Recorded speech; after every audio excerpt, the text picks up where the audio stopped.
Je vais te présenter aujourd'hui une vidéo qui va durer pas plus de 10 minutes et je vais présenter un sujet qui me tient vraiment très à cœur, sur lequel je travaille depuis de nombreuses années et sur lequel j'accompagne les personnes tous les jours sur cet aspect justement du mouvement extérieur et du mouvement intérieur. Et aujourd'hui, on va parler du mouvement intérieur et on va parler du sujet du mental. C'est un grand sujet, là où beaucoup de monde l'aborde dans notre quotidien au niveau sportif. Beaucoup de personnes parlent du mental et maintenant on va vraiment voir un peu en détail à quoi correspond le mental et justement comment on va pouvoir l'utiliser dans notre quotidien. Et oui, pas seulement les sportifs, mais aussi toutes les personnes qui justement vont pouvoir aborder ce sujet du mental, parce qu'il est vraiment accessible à tous. Nous avons tous un mental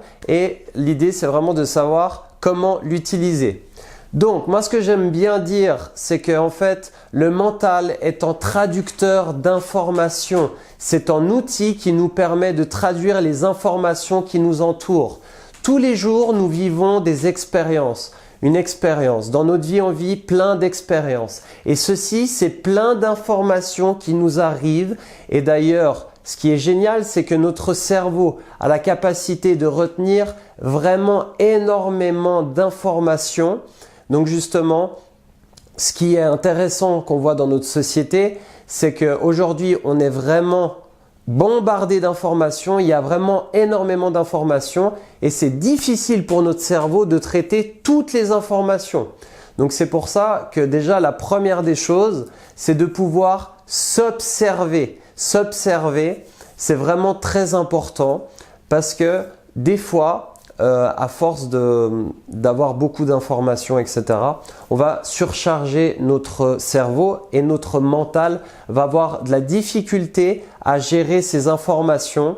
Et du coup, il va être important de pouvoir s'observer, c'est-à-dire prendre du recul et pouvoir être un peu plus dans notre corps.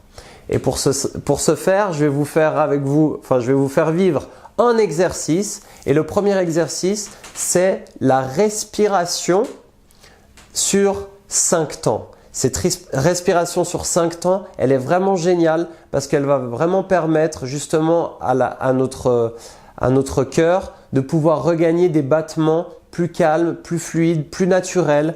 Et on sait maintenant avec les études qu'on est en train de faire, les scientifiques sont en train vraiment de prouver que notre cœur a une capacité énorme dans la régulation de toute notre physiologie, mais aussi de calmer notre cerveau. Parce que quand on se concentre sur notre corps, on est moins en surcharge mentale justement et de notre cerveau. Donc je vous invite à fermer les yeux si vous le souhaitez. Pour toutes les personnes qui souhaitent garder les yeux ouverts, ça va aussi bien. Simplement, les yeux fermés permettent d'augmenter un peu une concentration. Mais il y a des personnes avec qui les yeux ouverts, ça fonctionne aussi très bien. Donc, écoutez-vous. Donc, vous allez inspirer profondément par le nez une première fois et expirer par la bouche profondément. Calmement, de manière lente, fluide et légère. Ceci une fois. Et maintenant, vous allez pouvoir vous préparer justement à cette petite relaxation. Donc vous allez inspirer par le nez profondément et vous allez expirer de manière un peu plus dynamique. Une fois. Ensuite, vous allez inspirer par le nez et gonfler votre ventre d'air au maximum et expirer par la bouche de manière encore plus dynamique. Ça donne ça.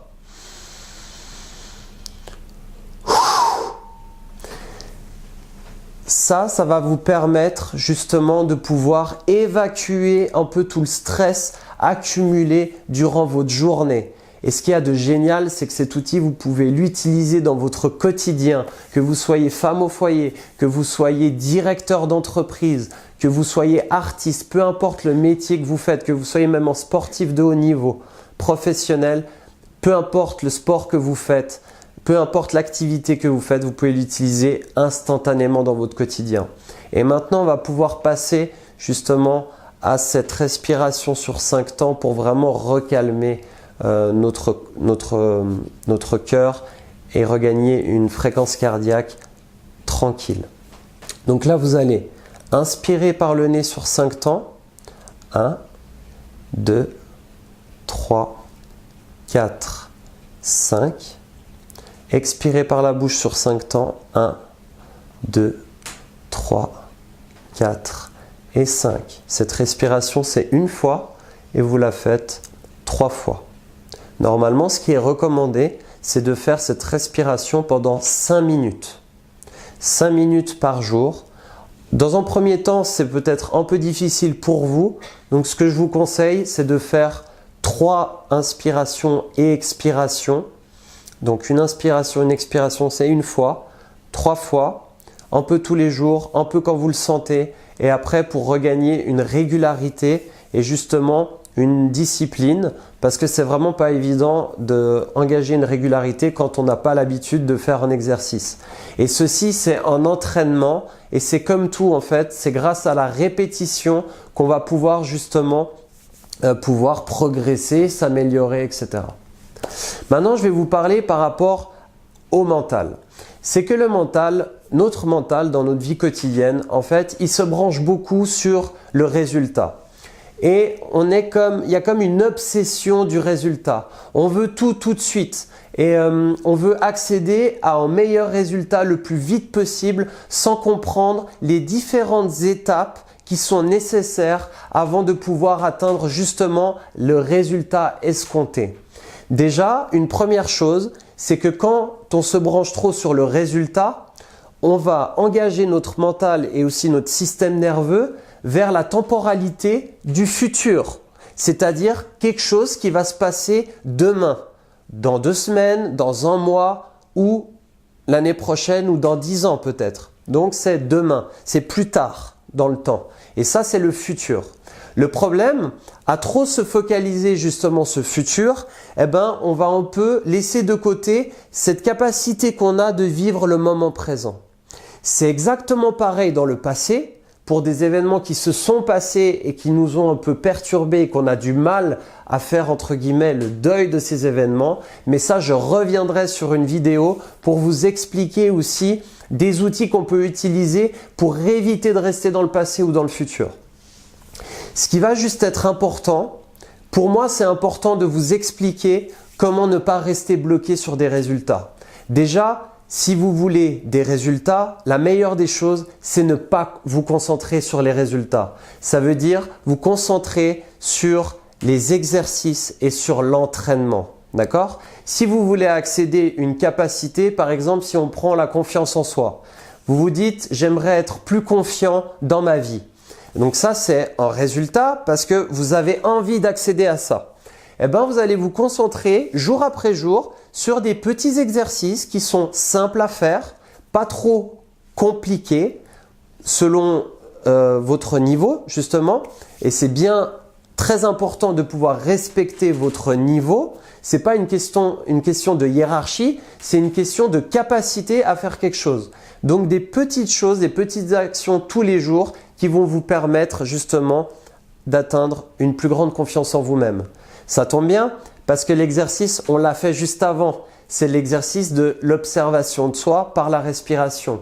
Donc faites cet exercice un peu tous les jours ou 3-4 fois par jour, par semaine pour commencer et ensuite vous augmentez la fréquence petit à petit. Même si une personne me dit « mais David, j'arrive pas à faire plus d'1 fois par semaine », j'ai dit « c'est très bien parce que tu l'as fait au moins 1 fois par semaine ». Donc, tu te concentres sur la régularité de 1 fois par semaine et progressivement, tu mets 2 fois par semaine, 3 fois par semaine et peu importe le temps que tu vas mettre pour ancrer cette discipline, tu sais une chose et ce qui est génial, c'est qu'en fait, plus tu vas augmenter tes répétitions par semaine, au bout d'un moment, tu vas arriver à faire tous les jours. Et c'est ça qui est important dans le mental. La force du mental, c'est pas être parfait tout de suite parce que la perfection n'existe pas, mais c'est de pouvoir faire des choses accessibles à tous, jour après jour, petit pas après petit pas. Des petits pas vont vous faire atteindre plus rapidement un résultat sans vous concentrer sur le résultat. En tous les cas, je vous ai apporté déjà ce premier élément qui est l'observation de soi par la respiration. C'est un outil extrêmement intéressant pour pouvoir développer justement sa confiance en soi et justement son calme intérieur de plus en plus. Et c'est très important de faire ça dans une société qui va de plus en plus vite. Donc prenez soin de vous, respirez et continuez à avancer. Je vous souhaite, mes amis, le meilleur et je vous dis à très vite pour une nouvelle vidéo qui va aborder encore un autre sujet passionnant qui me passionne et qui me tient à cœur. Je vous remercie et je vous dis à bientôt. Ciao, ciao!